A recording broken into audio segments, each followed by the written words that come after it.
Una vez que ya hemos pasado por la introducción y los prólogos de la crítica de la razón pura, pues entramos directamente a la estética trascendental. Podemos decir lo siguiente, si vemos la introducción de la crítica de la razón pura, uno dice, mira, el texto pues no es tan demandante como uno se lo esperaba en primer momento. Uno llega a la estética trascendental y ahí siente un cambio de marcha, ¿verdad? Ahí sí uno siente un cambio en el terreno y uno dice, no, aquí sí hay que poner un poquito más, hay que pasar a primera, digamos, o si es el caso hay que poner ya la doble tracción, ¿verdad? Y después de la estética trascendental, cuando entramos ya a la lógica trascendental en Kant, bueno, pues ahí sí, también, de nuevo, a poner una marcha más fuerte todavía, ¿verdad? Y con la estética en ese sentido, lo que les quiero decir es que es un poco más exigente que la introducción. La introducción a mí me parece, creo que no me equivoco al respecto de esto, la introducción no es especialmente demandante. La estética trascendental ya sí tiene ciertas cosillas a las cuales hay que tener con cierto cuidado. Bien, entonces veamos, ¿qué es la estética trascendental en en la crítica de la razón pura?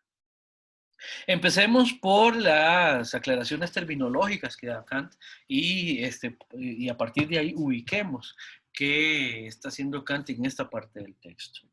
Primero, la palabra estética viene de esta palabra griega que se pronuncia aesthesis. Aesthesis, sensación o percepción. ¿Ya?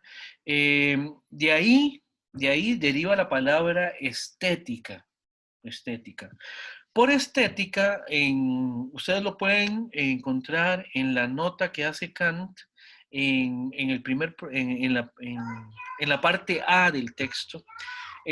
Kant dice ahí que no va a entender por estética lo que en la época de Kant estaba en boga y estaba recién propuesto como una nueva área de investigación filosófica, que es la estética como teoría del gusto, la estética como la reflexión a propósito de lo bello, de lo representacionalmente bello, del arte y cosas así por el estilo, que eso se propone especialmente a partir de los trabajos de Baumgarten en el entorno filosófico que está Kant. Y Kant lo que hace primero que nada es desmarcarse de ese tipo de asunción terminológica de la palabra estética.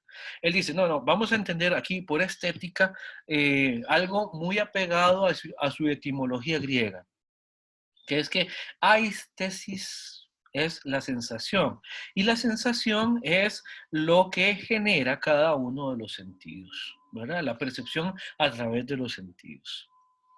Ahora, por trascendental, vamos a entender en Kant un tipo de conocimiento específico, ¿verdad? No confundir, importantísimo, esto no sé si están tomando apuntes, apúntenlo con letras mayúsculas y subrayenlo con un marcador de colores y pónganle así todo lo que quieran para que esto de verdad no los confunda, no las confunda.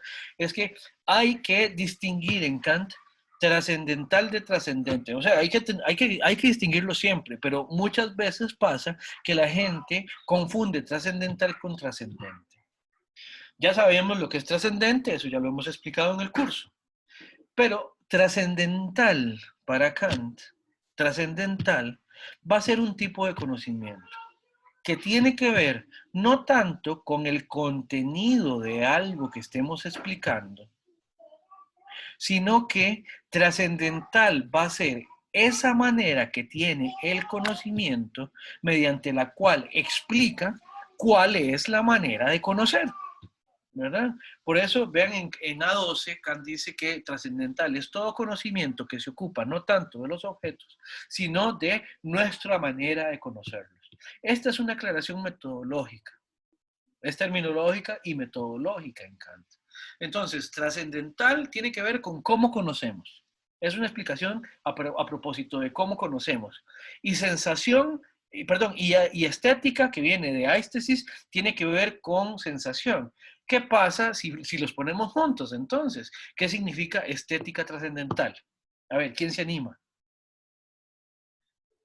¿Qué sería entonces la estética trascendental? Sería el conocimiento que explica la manera en la que sentimos o de la sensación. Ajá, hay que poner un poquito a un lado uno de los elementos que pusiste. Sí, está muy bien. Lo que hay que hacer es combinar ambos. Sería, la estética trascendental es esta parte donde Kant explica la manera que tenemos de conocer, utilizando ¿qué entonces, Valentina? Las sensaciones. Exactamente, efectivamente. Entonces, Kant empieza explicando entonces cómo es que conocemos a partir de las sensaciones, a partir de los sentidos, ¿verdad? Ahora, en este sentido, cuando decimos que esto tiene que ver con la sensación, con los sentidos, ¿verdad? Esto se relaciona con la experiencia necesariamente. Kant va a definir la estética trascendental como una ciencia en el sentido de que va a ser una doctrina, una teoría, una explicación de todos los principios de la sensibilidad a priori. Entonces, cuando habíamos visto, o la última diapositiva que vimos a propósito del segundo prólogo, decía que nosotros a priori conocemos de las cosas, o solo conocemos de las cosas, a priori, lo que nosotros mismos ponemos en ellas. Y ahora, Kant lo que viene a decirnos es que la estética trascendental se va a ocupar de los principios de la sensibilidad, o sea, ¿se acuerdan que principio, desde el inicio del semestre, lo estamos entendiendo como algo que posibilita otra cosa? Entonces, vamos a ver cómo es que nosotros tenemos ciertos rasgos, ciertas características, ciertas capacidades que condicionan la manera en que por medio de los sentidos vamos a conocer. Pero esos principios que estamos evaluando los tenemos a priori. O sea, están en nosotros. A priori significaba ¿qué? Que Independientes no de las dependía de la experiencia. Independiente de la experiencia. O sea que estos principios de la sensibilidad están en nosotros independientemente de que se esté generando o no una experiencia o alguna experiencia específica o general o como lo quieran ver. Son principios independientes de la experiencia que están en cada sujeto y que posibilitan el conocimiento en ese sujeto. ¿Se entiende Profe, esto? Sí, por favor. pero usted no había mencionado que la estética trascendental estaba Ajá. ligada a la experiencia. Está ligada a la experiencia. ¿Por qué? Porque vamos a ver, ¿qué es una sensación? ¿Qué es una percepción si no experiencia? Una experiencia. Exactamente, pero se ocupa del principio a priori. Eso, muy Ok. bien. Es distinto. La experiencia es posible gracias a principios que ellos mismos no son susceptibles de ser conocidos mediante la experiencia. Le pongo un ejemplo, sin ahondar, sin entrar todavía en materia. Por ejemplo, los ojos ven, ¿correcto? Sí. O mejor dicho, nosotros vemos gracias a la acción de los ojos. Pero vea qué Ajá. curioso, el ojo nunca se ve. Ni, Sí, tiene siqui- razón. Ni siquiera cuando el ojo, cuando tratamos de ir qué sé yo, tenemos una basura en el ojo, se nos metió una pestaña o algo así, vamos al espejo, cuando el ojo, cuando vemos, cuando nos vemos a los ojos en un reflejo, el ojo no se está viendo a sí mismo, está viendo su reflejo. El ojo nunca aparece en el campo visual que él posibilita. En ese sentido, el ojo es un principio de la visión, sin que el ojo mismo sea objeto de su visión. En ese sentido, los principios que vamos a evaluar a partir de la estética trascendental son principios que nos permiten generar la experiencia, pero ellos no son parte de la experiencia, la hacen posible. ¿Se entiende esta distinción? Yo no sé, esta a mí me ¿Puede emociona un repetir poquito. esa última frase? Sí, que vamos a ver, los principios que vamos a evaluar hacen posible la experiencia, la hacen posible, así como el ojo hace posible la visión. Pero los principios que vamos a evaluar nunca los vamos a poder conocer por medio de la experiencia. De la misma manera que el ojo nunca va a poder verse a sí mismo. Gracias. Con mucho gusto. A mí esta distinción siempre me ha gustado muchísimo, muchísimo. Es una distinción y además es fundamental para entender la estética trascendental. No sé si les genera alguna duda, algo que pueda explicar de mejor manera o más a profundidad. ¿Quedó claro? Sí. Entonces, vamos a ver cómo es que funciona el esquema de Kant. ¿Ya? Vean, en Kant, en este texto de la crítica de la razón pura, Kant nos va a explicar que nosotros, nuestro conocimiento, opera de manera que se refiere a tres facultades. Nuestro conocimiento tiene que ver con tres facultades. La primera se llama sensibilidad, la segunda se llama entendimiento y la tercera se llama razón. Aquí nada más hay que hacer una aclaración y voy a empezar, hay que hacer algunas aclaraciones, voy a empezar por esta última facultad.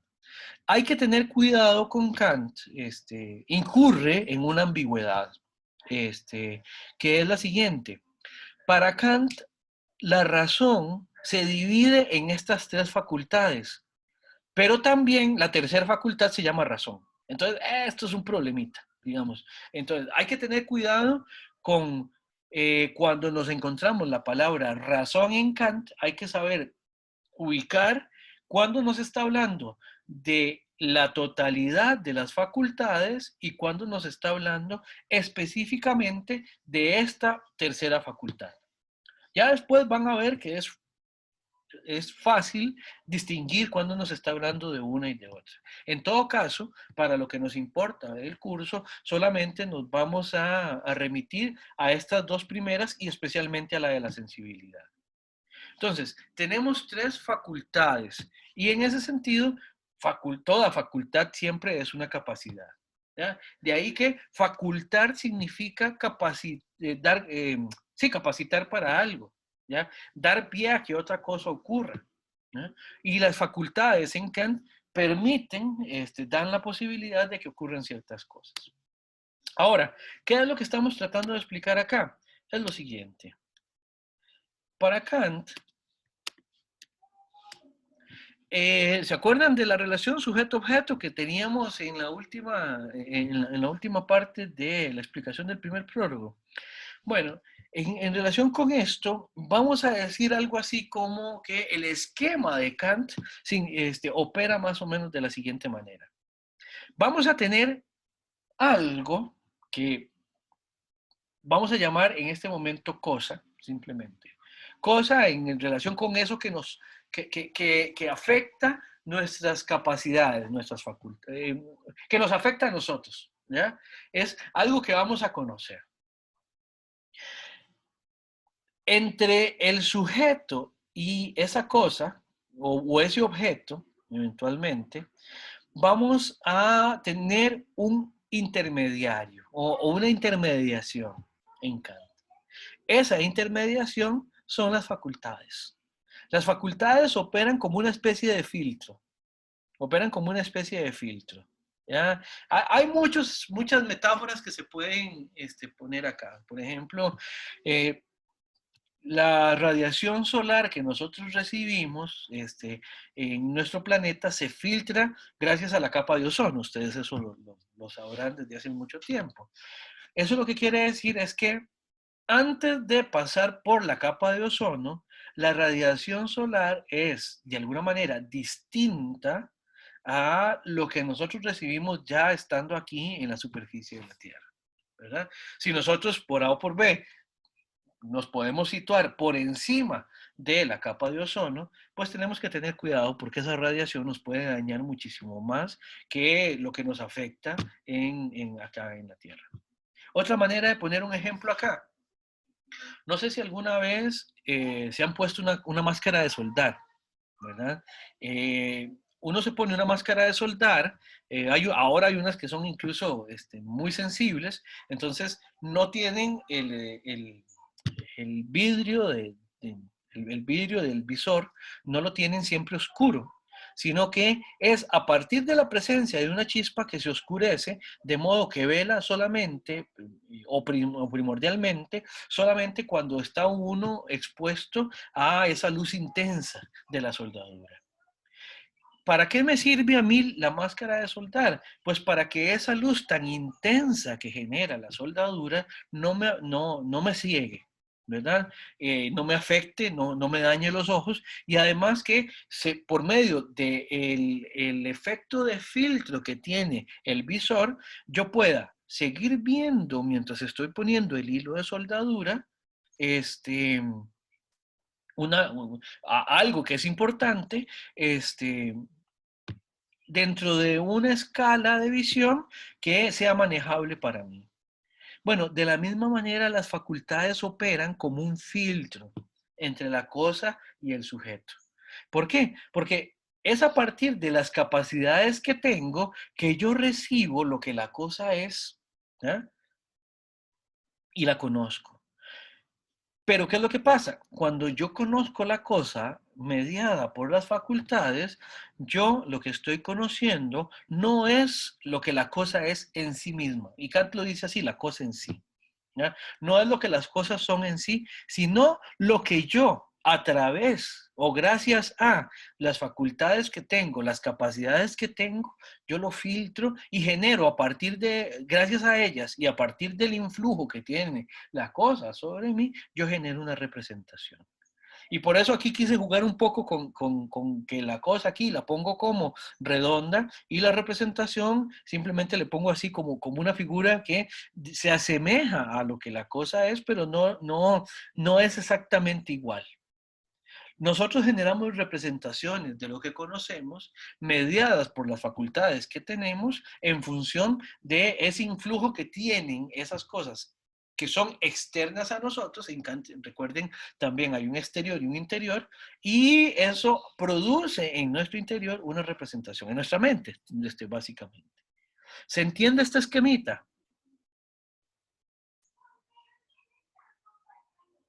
Sí, profe. Sí, profe, sí se entiende. Perfecto. Entonces, vamos a ver cómo en la estética trascendental, básicamente Kant lo que nos va a decir es cómo para poder hacer esto, operan como filtro estas dos facultades, la sensibilidad y el entendimiento. Y después nos vamos a centrar propiamente en la sensibilidad. No sé si tendrán alguna otra pregunta o algún comentario. Si no, creo que podemos quedar aquí por ahora y retomaríamos la estética trascendental en la próxima sesión.